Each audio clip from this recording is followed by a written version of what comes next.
Kondisi geografis pesisir yang spesifik membuat perburuan harus dilakukan dengan tepat. Perburuan yang masuk ke dalam kategori ekstrim ini selalu dilakukan dalam kelompok. Jumlah kelompok ini sangat penting karena sebagai langkah antisipasi jika terjadi insiden. Karena ombak besar terkadang datang tidak terduga dan arus balik yang deras berpotensi menyeret para penjaring. Jadi nelayan di sini tuh harus tahu banget gimana sih ngitung ombak. Karena pas ombak datang bawa ikan, situ saatnya mereka tuh menebar jala, ikannya datang ditangkap. Bahaya kan kalau nggak bisa ke bawah, bisa malah hanyut. Tapi ini keren banget sih, saya salut sama mereka. Meski tinggal di tepi selatan Pulau Sumbawa, corak kehidupan masyarakat Brang Bako lebih dominan agraris dibandingkan bahari. Kegiatan perburuan pesisir hanya dilakukan di waktu sela usai berkebun saja. Perburuan di alam liar dengan alat sederhana bukanlah pekerjaan mudah. Kelompok penjaring dituntut terus aktif bergerak agar dapat menyisir kawasan pesisir yang ada.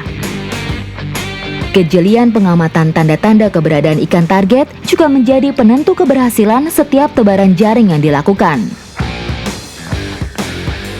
Memang di sini nelayannya tidak satu tempat terus berburu, tidak, mereka berpindah-pindah. 2-3 tarikan pindah lokasi. Sepertinya kayak asal-asalan ya, tapi mereka sudah memperhitungkan tempat yang safe, tempat yang aman untuk mereka tebar jaring, tidak terlalu curam, tidak terlalu tajam, agak landai ke sana.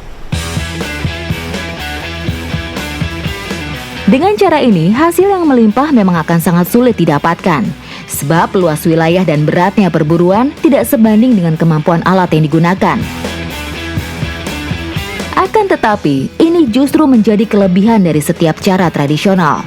Sebab tingkat eksploitasi terhadap alam tergolong rendah. Ikan apa namanya? Ikan serinci.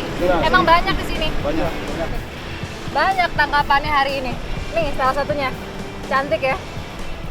Paling kelihatan sih mulutnya ya, kecil. Karena memang dia pemakan lumut-lumut.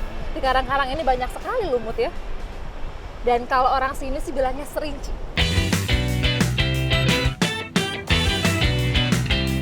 Ikan serinci termasuk dalam keluarga ikan damselfish, yaitu jenis ikan laut tropis yang hidup di perairan dangkal dengan koral yang sehat. Serinci adalah jenis damselfish dengan populasi yang melimpah dan banyak dikonsumsi. Proses mengolah bahan pangan secara sederhana juga menjamin efek positif setelah disantap. Jadi buat dapetin rasa asin, masyarakat di sini pakai cara simple banget. Tinggal bawa ikan, celup ke air laut, langsung asin. Tinggal bakar. Ikan laut adalah sumber protein tingkat tinggi yang disediakan oleh alam. Banyak pihak menyebutnya sebagai makanan pintar karena mengandung omega 3, yaitu zat yang dipercaya mampu merangsang perkembangan otak manusia.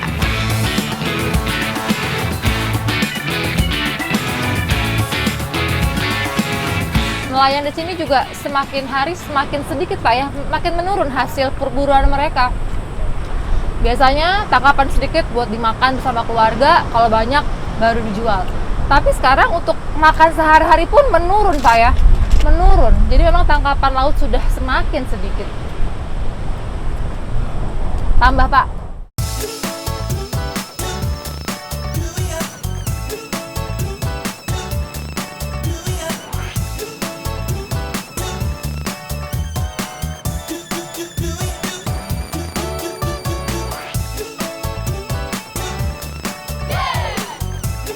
Kecap dari air kelapa. Iya, kecap ini terbuat asli dari air kelapa murni.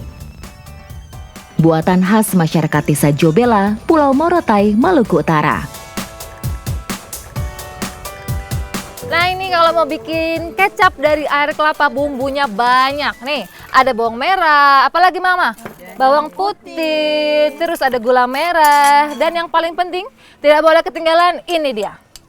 Namanya jahe merah. Di sini apa bilangnya, Mah? Goraka. Ini tidak boleh diganti jahe putih karena rasanya kurang pedis. Emang ya khasnya Maluku semuanya mesti pedis. Kecap juga harus pedis. Begitu ya, Mbak ya?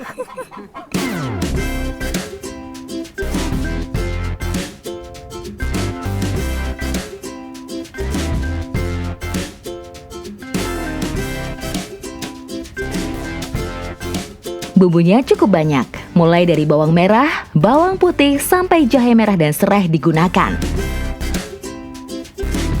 Ramuan ini menghasilkan rasa unik dari kecap air kelapa.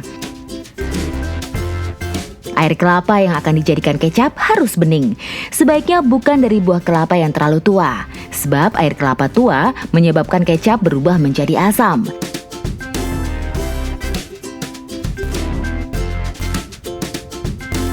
Hasil saringan air kelapa harus segera diolah agar tidak terkontaminasi mikroba.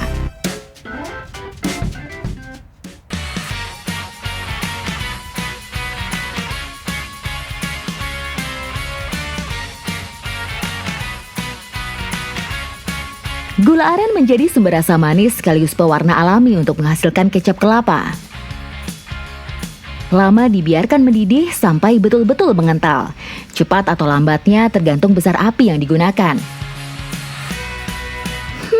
Aroma sedap kecap mulai menyeruak. Dalam 10 menit saja, wangi harum kecap dalam air kelapa ini sudah menggoda untuk dicicipi. Tanda lain kecap sudah jadi, volume menyusut dan sudah mengental.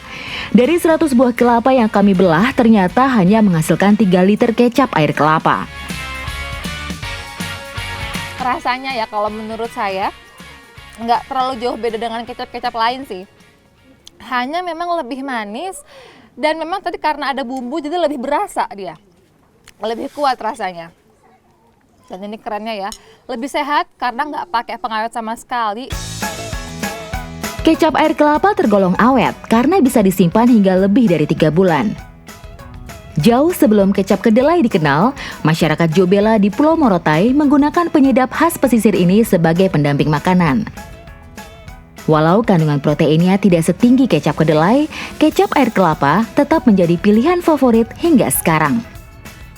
Belum lengkap rasanya jika santapan di Morotai tidak disandingkan dengan kecap air kelapa.